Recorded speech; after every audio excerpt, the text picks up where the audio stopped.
Llegamos al último segmento de este seminario y trataremos de volcar todo lo que hemos venido estudiando en nuestro episodio anterior y en el actual para tratar de realizar un análisis comprensivo de nuestro rival. Para ello, utilizaremos nuestro HUD testigo, el que hemos mostrado y explicado estadística por estadística desde que hemos comenzado, para así tratar de lograr un panorama general sobre quién es el villano y recomendar las acciones que debamos realizar para enfrentarlo. Es por ello que si consultan la pantalla, tenemos nada más ni nada menos que el HUD del villano. El mismo se llama Atlanta, solo tenemos 210 manos de él y su BPIP y su PFR es de 20, lo que indica agresividad extrema. Tiene un steel también bastante alto, de 45, foldea desde la ciega grande un 75%, vale decir que no pone demasiado empeño en defender su ciega.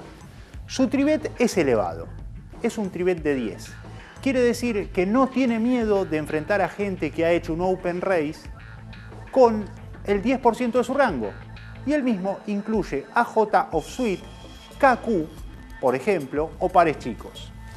Vemos que foldea el 75% de las veces ante un tribet, lo cual es mucho, y su agresión total es de 5, marcándose que en el flop es de 6, en el turn es de 4 y en el river es de 2. Tomando todas estas estadísticas y viéndose el alto índice de apuesta de continuación que el villano tiene, ustedes lo pueden corroborar en el HUD, sabemos que cuando nos involucremos contra él, amén de su agresividad y de saber que va a apostarnos en todas las calles mucho más de lo que nos va a pagar, sufriremos la apuesta de continuación. ¿Qué debemos hacer para enfrentarlo? Básicamente, tratar de atraparlo. ¿Con qué tipo de manos? Pura y exclusivamente buenas manos.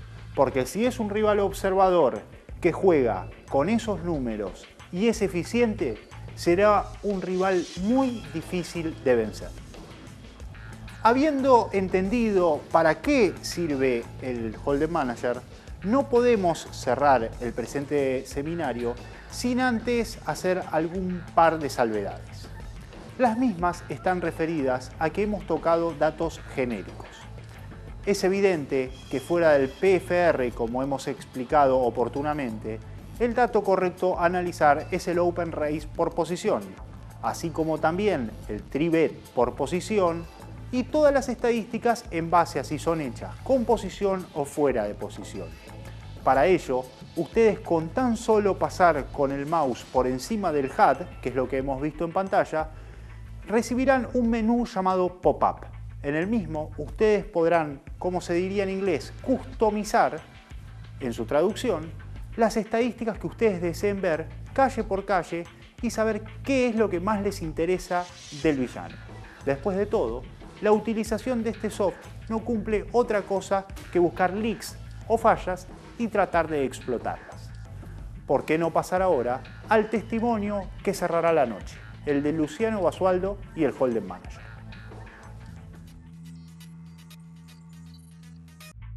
La cantidad de manos se relaciona también con las muestras de esa estadística. Lo ideal es tener un mínimo de entre 4.000 y 5.000 manos para tener una idea de lo que está pasando con el otro jugador, pero algo más importante sobre todo es la cantidad de muestras, que en el Hold'em Manager se puede filtrar cada estadística por cantidad de muestras. Cuando hablamos de cantidad de muestras, quiere decir las veces que ese villano realizó la acción. No es lo mismo tener 20.000 manos de un jugador y 2 muestras de tribet contra un jugador que tiene 2.000 manos con una muestra de 15 de tribet. Hay que relacionar todo para que nuestras estadísticas no nos jueguen en contra. Bien, lo que nos ha tratado de poner énfasis Luciano es en que la muestra es importante y en demasía. Como en cualquier orden de la vida, nosotros no podemos fiarnos de una estadística para tomar una decisión si no tenemos la cantidad de muestras suficientes para así hacer que el soft sea confiable. Hace poco ha salido una nueva versión del Hold'em Manager, llamada Hold'em Manager 2, que incluye una característica más que interesante para aquellos que lo utilizamos. Se trata de todo el muestreo versus giro, vale decir, frente a nosotros. ¿Por qué? Porque no es lo mismo tener una muestra de 3000 tribets que no han sido realizados pura y exclusivamente enfrentándonos, que tenerlos diferenciados por las oportunidades en que el villano ha tratado de jugar frente a nosotros. Habiendo hecho la aclaración, los invito a compartir el resumen de lo expuesto.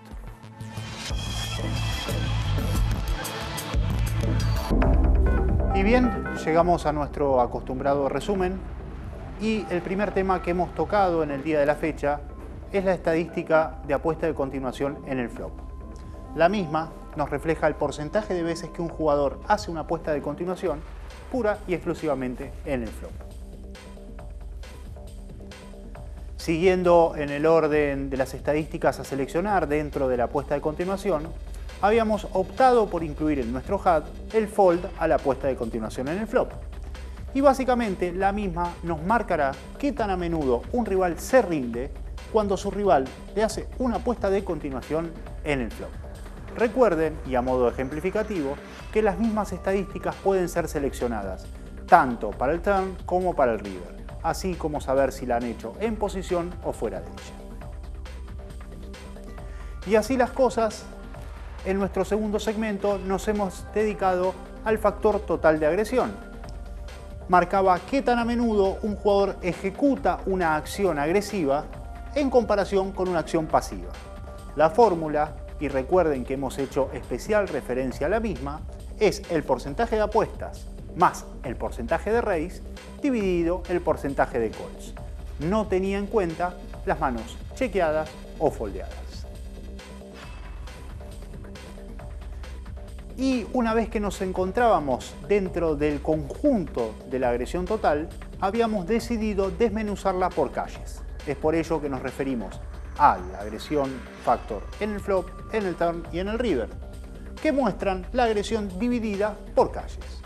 Te ayudan a descubrir patrones de apuestas. Recuerden, lo normal es que vaya en modo decreciente. Vale decir, la más alta es la del flop, luego el turn y por último el river. Y así las cosas, llegábamos a las estadísticas del showdown.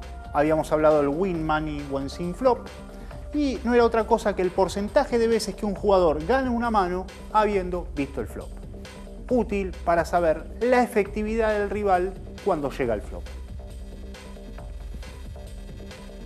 El win to showdown básicamente era el porcentaje de veces que un jugador llega al showdown habiendo visto el flop. Nos servía para saber qué rivales son débiles, qué rivales iban a permanecer en la mano, cuáles eran agresivos y cuáles no tanto, y cómo jugaban sus proyectos en general. Por último, nos habíamos referido al win money en showdown.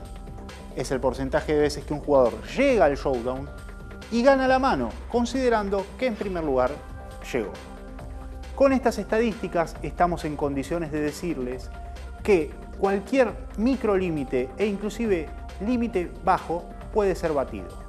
Les recomiendo su estudio, repasen este seminario y cualquier inquietud, aquí estaremos para ayudarlos.